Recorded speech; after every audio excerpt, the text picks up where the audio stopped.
राजकुमार और परी की कहानी। एक समय की बात है, एक राजकुमार अपने राज्य में राज करता था। एक दिन उसने अपना एक सेवक अपने साथ लिया और अपने राज्य से चल दिया। वे दोनों चलते चलते एक घने जंगल में पहुंच गए। काफी देर तक चलने पर भी उन्हें उस जंगल से बाहर निकलने का रास्ता नहीं मिला। धीरे धीरे अंधेरा होने लगा, पर उन्हें रात बिताने के लिए वहाँ कोई घर भी नहीं दिखाई दिया। थोड़ी दूर और चलने पर पानी भरकर ले जाती हुई एक सुंदर सी लड़की उन्हें मिली। उस राजकुमार को कुछ राहत मिली। राजकुमार अपना घोड़ा उस लड़की के सामने रोककर उसने पूछा, क्या मैं और मेरा सेवक एक रात आपके घर में गुजार सकते हैं? लड़की ने बड़ी मायूसी से जवाब दिया, हाँ, आप लोग यहाँ रात गुजार सकते हैं, पर मैं आपको इसकी सलाह नहीं दूंगी कि आप इस घर के अंदर जाएं।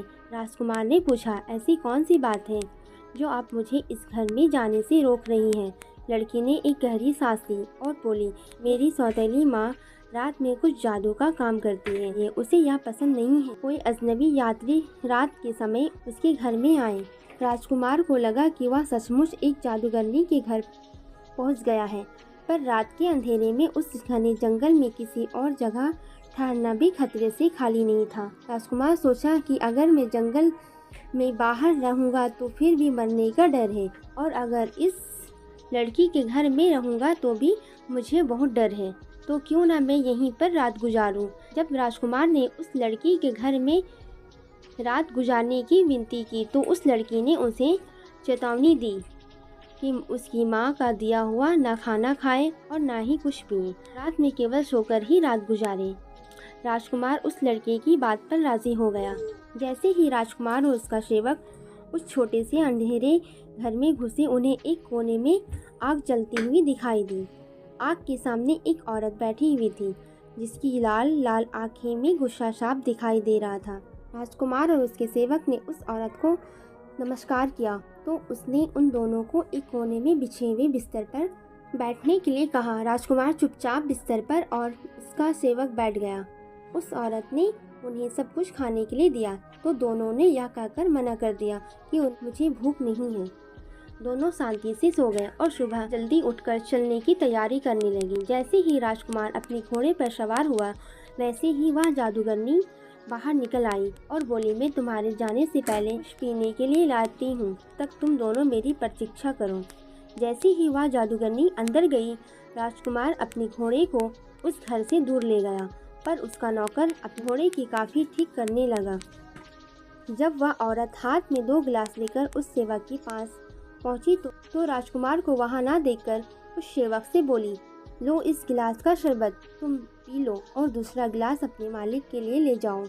जैसे ही वह सेवक दोनों गिलास पकड़ना चाहा, वैसे ही घोड़े ने हिनहिनाना शुरू किया। दोनों गिलास छूटकर उसी घोड़े पर गिर गए और देखते ही देखते घोड़ा वहीं बेहोश हो गया।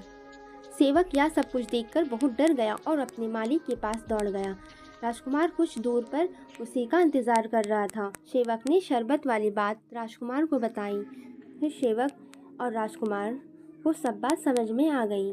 फिर वो दोनों जंगल जाने लगा। फिर राजकुमार चलते चलते जंगल में एक राजकुमारी से मिला। फिर राजकुमार ने राजकुमारी का नीले रंग का मखमली दुपट्टे को खींच लिया। राजकुमारी दुपट्टा छोड़कर भाग गई। अगले उसने अपने राज्य के 5 जजों को पहेली का उत्तर देने के लिए बुलाया। जैसे ही उसने पहेली का सही उत्तर राजकुमार को सुनाया, वैसे ही उसने राजकुमारी का नीला दुपट्टा उन जजों के सामने रख दिया और उन्हें बताया कि कल राजकुमारी खुद इस पहेली का हल ढूंढने के लिए उसके कमरे में आई थी और उसने जानबूझकर उसे इस पहेली का हल बतलाया था। दुपट्टे का सबूत उसकी बात को सच सिद्ध कर रहा था।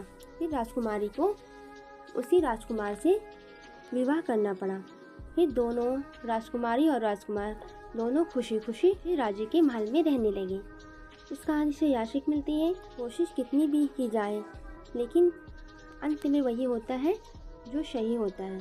अगर हमारी स्टोरी पसंद आई तो उसे लाइक करें और मेरे चैनल को सब्सक्राइब करें और आगे भी शेयर करें। Thanks for watching.